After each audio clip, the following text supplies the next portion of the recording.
Would you say that being part of a community garden or just gardening in general, that there's always something new to learn? Yes, and every year is different. What you learned last year may not apply to the next year. Welcome to Wild Development Studio. Join us as we venture into the breathtaking realm of wildlife arts and untamed adventures.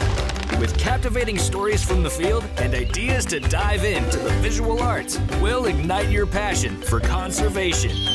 Get ready to develop something wild. Welcome to Wild Development. I'm your guide, Lauren, and today's episode is a bit different from our usual format. I was working on a documentary following a few incredible community gardens over the course of a year.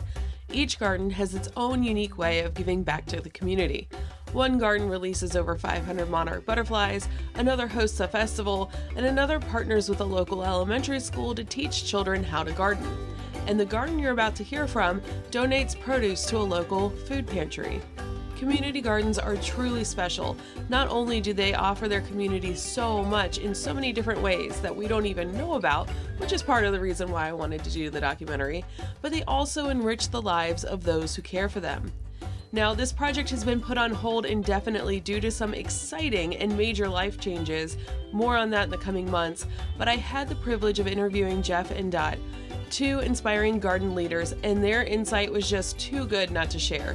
We recorded this episode in their garden, so you might hear some birds and some nature sounds in the background. My husband John also helped out by asking a few questions.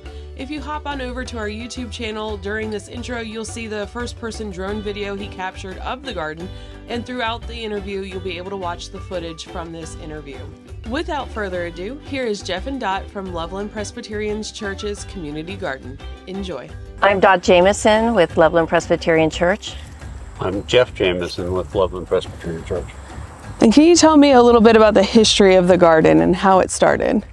The garden originated back in 2014 when one of the members of the mission committee, her name was Betty Hayes, suggested that we use the property around the church for a community adventure in a community garden where we could help support the low-income people by donating produce, and also provide a safe area where people in the community could grow their own produce and be self-sustainable. What is the primary mission of this community garden? It is an outreach program, again, to help put sustainable food on people's tables. And how do you go about deciding what to grow each season? It depends. A lot of it is, at least what I grow, is based on what the food pantry uses the most, which is tomatoes and squash and green beans and peppers and peas. It's something that they like. I've reached out to them and what moves the best. I mean, we've had some other odd vegetables that we've grown, something that's not typical, and they said, well, what is that? So, and then what impact has the garden had around the surrounding community? How often do you donate? Do you know how many families that touches? We just donated down to the Life Food Pantry in Loveland, and this year we've had an abundance of tomatoes, so I've been taking down either every day or every other day a tray. A good amount of tomatoes. Very good. And then what makes this garden unique compared to other gardens? One of the things that makes this garden unique is its location. It's very close to downtown Loveland, which makes it accessible.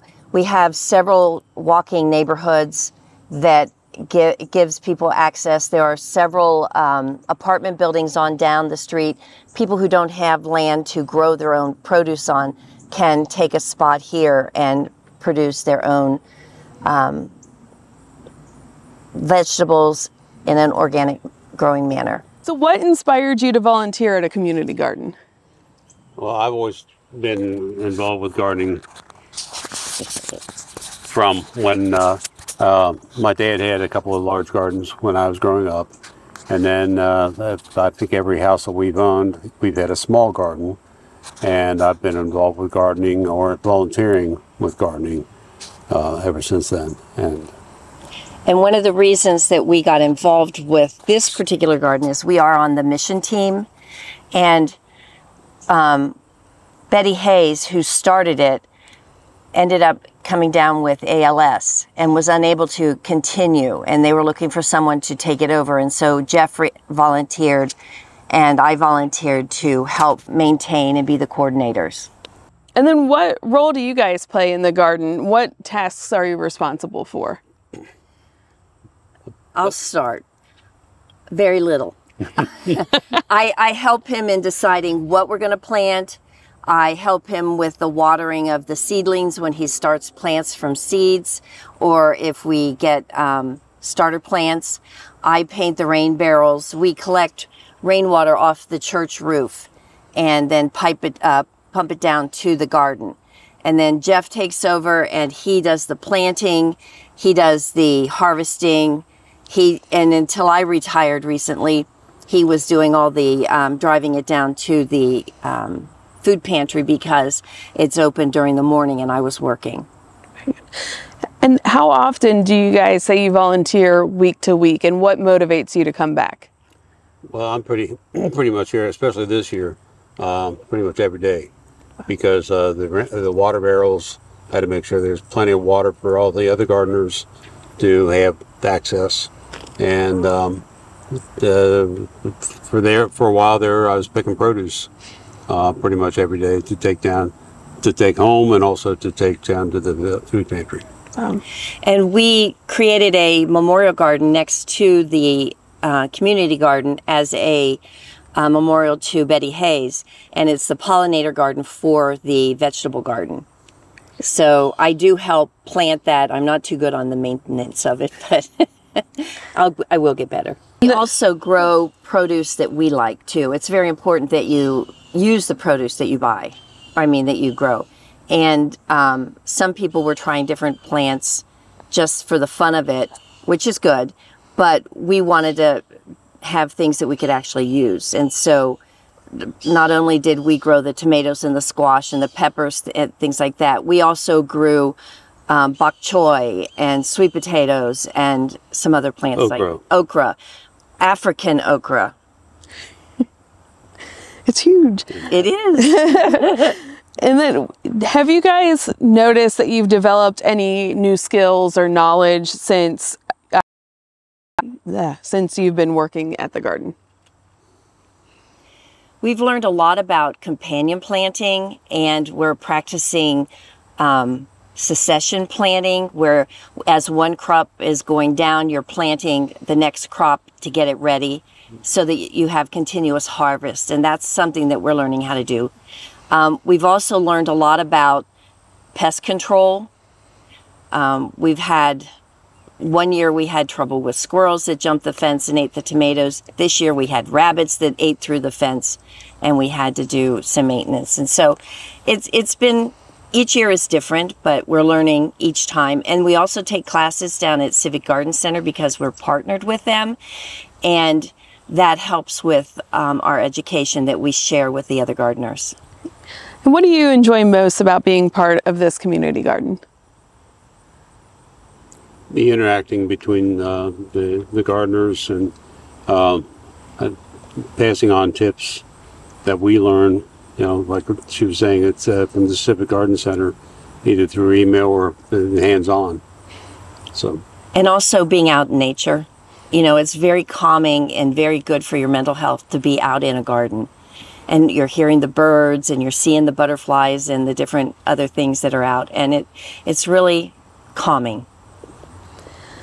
What has been the most significant success this garden has experienced? This year, the abundance of the tomatoes. And zucchinis. And zucchinis. We planted, like we were saying, with the succession planting. Well, I planted one area of tomatoes in one bed. I planted maybe about 2-3 weeks later another bed of tomatoes, and maybe a month later after that I planted another bed. So I was constantly having tomatoes. Wow. Producing. Do you have any memorable moments that represent success for this garden? besides the tomatoes? Like, do you have any, how do we want to change this question? Maybe as far as community or, Especially impactful. yeah, impactful moment. Well, we've had people from as far away as like half a mile away that have come into the garden to observe what we're doing so that they could take that information back to their place. We've had one man who used to be in our garden who Drew lived about 2 miles away, and he would run here every day to water his garden and pick produce and then run home. He was a runner. So that was interesting, and it gave us another, element to consider. And then also when the same person, he grew a lot of the seedlings, and the one year he said, "Can you use some of the tomatoes and stuff like that?" And he donated a lot of tomato plants, even though he wasn't still gardening here. Wow. Have you had any unexpected positive outcomes from the garden? The interactions that we've had with the new members, we have a Japanese family and a family from Bulgaria right now that are working in the garden, and it's interesting to see what they grow and to share seeds and even the produce itself to see how it differs from what we're used to. What kind of impact do you think the garden has on the volunteers? They enjoy having a place, I don't know if it's an impact or not, but they enjoy having a place that is protected and available, that they can grow fresh organic produce. Mm-hmm. They don't have to worry about the pesticides, they don't have to worry about deer, they don't have to worry about the rabbits, or they don't have to worry about the neighbor's shade tree. Mm-hmm. So they can have more sun in a garden that we have. Very good. So what kind of challenges have you faced in maintaining the garden? Well, this year, the drought, because according to the weather forecasters, this has been one of the worst summers of drought in this area. The other one early on, which we took care of, was the pests, particularly the rabbits. Yes, it was interesting how the gardeners came together when we discovered that we had rabbit issues. They came, they helped put the extra fencing around the garden. Then they realized that they had trapped 2 rabbits inside the garden.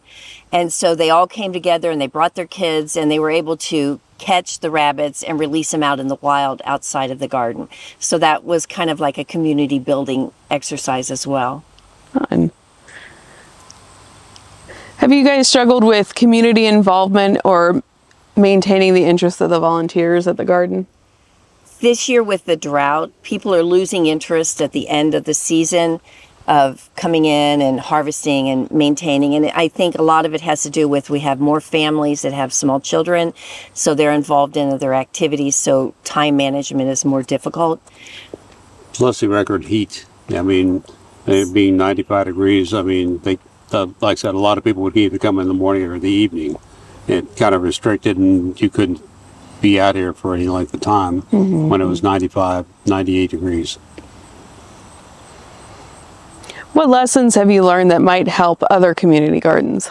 We've learned that we need to be mindful of the space that we have for planting, that we've overplanted, which makes harvesting and pest problems and disease problems more prevalent. If you have the plants out farther apart, you don't have the mold and the mildew buildup, and so that would make it easier for our harvest, and we wouldn't be overwhelmed. So I think next year maybe we will suggest putting in a plant by, square foot gardening, where they suggest that you plant 2 tomato plants in this amount of space rather than the 12 that we planted in a 4 by 10 bed. Would you say that being part of a community garden, or just gardening in general, that there's always something new to learn? Yes, and every year is different. What you learned last year may not apply to the next year. You may have a whole different type of issue going on? Well, early on in April, I planted some lettuce and radishes, and we had a spike in temperature in April. It was for a week or so. It was at 85 degrees, and It all bolted. It all bolted or grew real fast, and then tried to go to seed because it wasn't used to those temperatures. Usually, those are cool weather crops, and 85 degrees is not cool weather for April.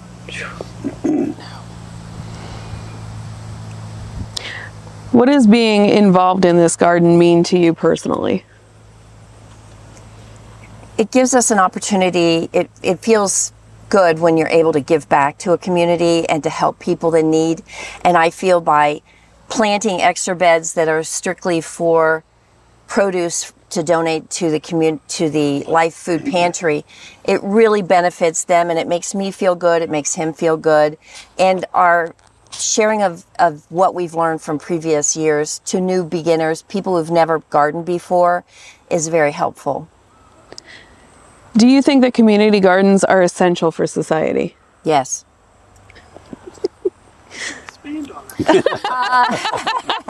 Well, let's see. Mental health, stress reduction, food sustainability, green space, better for the oxygen.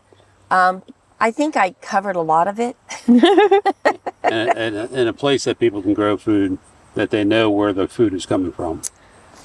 And just the community part, talking with the different people as you are working on the field or your plot is wonderful. Communication. Yep. What message would you like to share with others considering getting involved with community gardens? Time management, plan ahead, only grow what you like to eat. Try maybe a few new things, but for the most part, grow what you like. We had one guy grow pumpkins and squash, and his family doesn't like those. But he was prolific. And what else?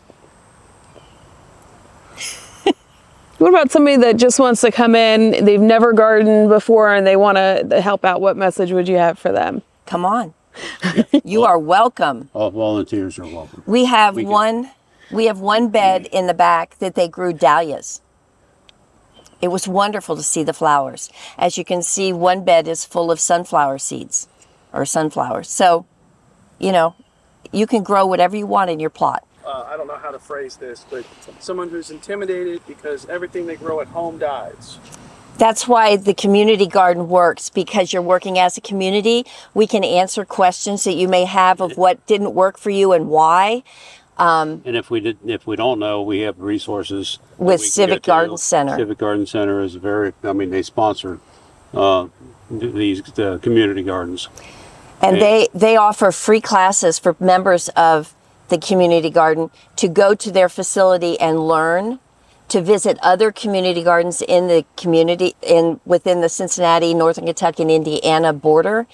And you get to see what works in your area and what doesn't. Also, we try to work with people who have never gardened before to try to make it simple. There's certain vegetables that produce right away. Like you can put radishes in, and a week later they're starting to sprout. And then 2-3 weeks later, you start to pull the radishes. But it's just something that you see that's coming up. We had a family a couple of years ago that had 2 kids, and the one, they just enjoyed every time they came.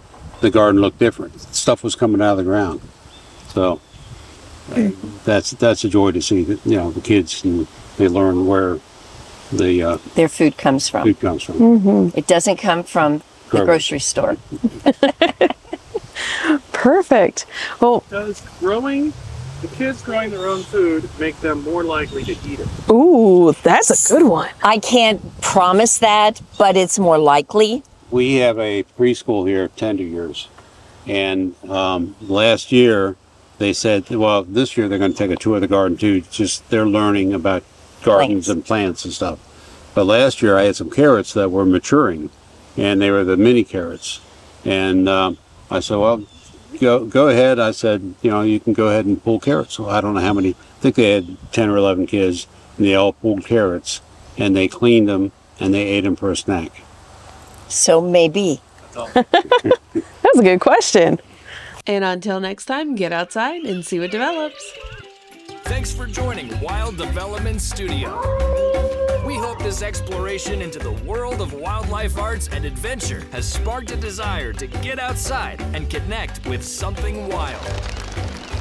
If you have an adventure that's awe-inspiring, don't hesitate to share. Click the link in the description to submit your story to have it featured on our show or be a guest. Until next time, keep connecting to the wild and see what develops. The views, opinions, and statements expressed by individuals during Wild Development Studio productions do not necessarily reflect the views or opinions of Wild Development Studio or its affiliates. Participation in any activities, expeditions, or adventures discussed or promoted during our content may involve inherent risks. It is strongly advised that individuals conduct thorough research, seek professional guidance, and take all necessary precautions before engaging in any such activities. Wild Development Studio, its representatives, or employees shall not be held responsible for any injury, loss, damage, accident, or unforeseen incident that may occur as a result of participating in activities inspired by or discussed in our content. By choosing to engage with our content or act upon any information provided, individuals do so at their own risk and discretion.